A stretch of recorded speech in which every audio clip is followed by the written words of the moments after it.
who was going on 12 years of age, and he was a total non-reader. Very intelligent student, and he had a passionate interest. One passionate interest, and it was baseball. So we used that baseball to teach him everything. Sound, symbol, relationship, all the games with baseball can be divided into 2 syllables. All the things that rhyme with ball, call, so on. We used it until we could get him going so that we could continue to teach reading without the baseball. With math, we used his statistics. With geography, his team luckily had moved from Brooklyn to Los Angeles. With history, we were studying the Civil War, and he realized that the history of baseball started around that time. So that using what was passionate for him could at least get his cooperation, his excitement, his cooperation, his focus, and eventually we could drop it. But we made games, we made materials, we made all kinds of project learning for him to get him going. And he's now in a regular school where he's able to function on a high school level. What's so good about the arts is that artists don't want sameness. They crave diversity. They want uniqueness. And our children can produce that. What's good about the arts also is that rarely is there a right way and a wrong way. So that there are many different options, many different ways.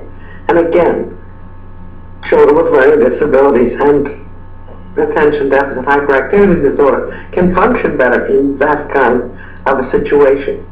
Also, they're encouraged to not only ask why, but why not? Why not try it this way? Why not look at it from this angle? All the arts lead to scholastic adventures. They are truly scholastic. For these people that think of the arts as frills, they don't realize that the arts lead us into enormous adventures of the mind. They lead us into legends and myths and great literature, to history, to archaeology, to mythology, to philosophy. There's just every academic subject is connected to art forms, to paintings, to dances, to music, and to drama. So we've got to think of the arts as a regular partner in school curricula, because the arts provide a kind of flowing through the ages that nothing else can provide. And then, since there's an art form for every single child, the child that is very verbal, who really has a terrible time moving, tends more to go into drama. The child who is lost in the world of words, but has wonderful movement and art, is in dance and art. It goes that way, and they are really working in each art form with a discipline. And that discipline is something they have to learn, and they have to focus on order and sequence, because the very nature of learning disabilities produces disorder and disorganization. So first I want you to think jungle, and I want you to be acquainted with all the senses. What does it feel like to be walking in the jungles? What does it feel like at the bottom of your feet? What do your hands feel like? Are you hot or are you cold? Is anything pressing against your face? Is the sun out, or can't you see the sun from the jungle? What's happening with your mouth? Is it dry? What are you tasting? What are you smelling in the jungle? So that's the kind of thing I want to evoke. Jude, would you come up here and write some phrases? So if people say, for example, I feel a plant against my cheek, you would just put plant against the cheek. An animal crying in the background, or an animal screaming or whatever. So those are the kinds of things, and then we'll take your phrases and write a poem. All right, will everybody please stand up? Nobody with you, and Dan, lead this trip into the jungle. I'm hoping you know something about jungle. All right, we're starting into the jungle. So notice the sounds in the canopy, the ground underfoot. Let's begin. Right away, you start to feel the ground getting squishy, damp. I can feel on your face. It feels sticky and very uncomfortable. What about your hands? They feel clammy. Clammy hands. Warm. Look, isn't that a beautiful flower? Lush green. All right, everybody sit down now. Can you make a little poem out of some of these phrases? Going into the jungle and getting out? Okay, ready for adventure. Sounds in a canopy. Enter the deep jungle. A waterfall? You start rushing through the jungle, closer, closer, and there it is, relief at last. I'm just going to say that the arts can provide a vehicle for teaching a number of subjects.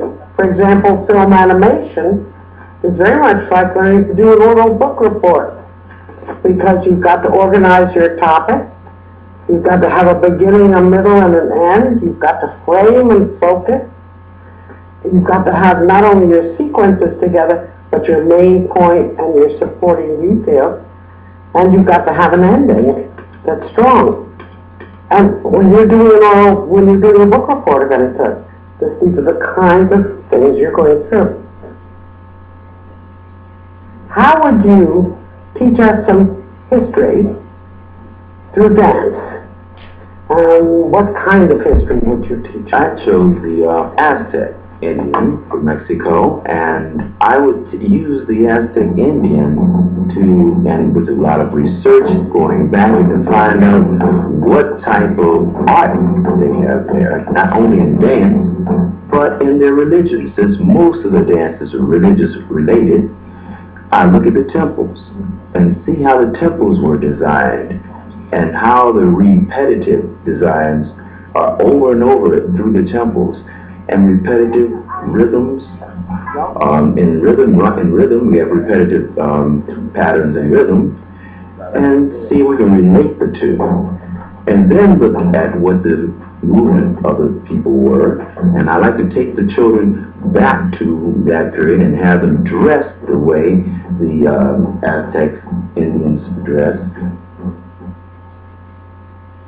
Now we're going to talk about set design and how we can teach math through set design. Mark? It's kind of like giving them their medicine without them knowing they're getting it. The math concepts are so vague and conceptual. If we can turn them into something very big and three-dimensional, it solidifies those ideas in the brain. And I want these kids to see the practical applications of math. Nothing makes those applications more obvious than building sets for the theater. Simple concepts: measuring. What is a foot? What is 90 degrees? Kids live with 90 degrees every day. We all do. That's why, no matter how disabled the kid is, they can always tell when a picture is crooked on the wall.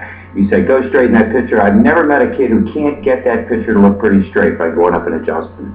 We use that concept a lot in set design. You're building a doorway, it has to look straight up and down. It can't look like this, because that's going to be real obvious. So we teach them what 90 degrees is, as we're living with 90 degrees all around the room, the doorway here, the blackboard, all these squares in the ceiling. So we point all those things out to the kids, and we have them visualize those things by using large pieces of lumber laid on the floor. We said we're building a wall, and it needs to stand with a window in it and a door in it, and they need to represent 90 degrees so they don't look like that crooked picture on the wall. Because when you're in the audience and you're looking at that, that's very disturbing.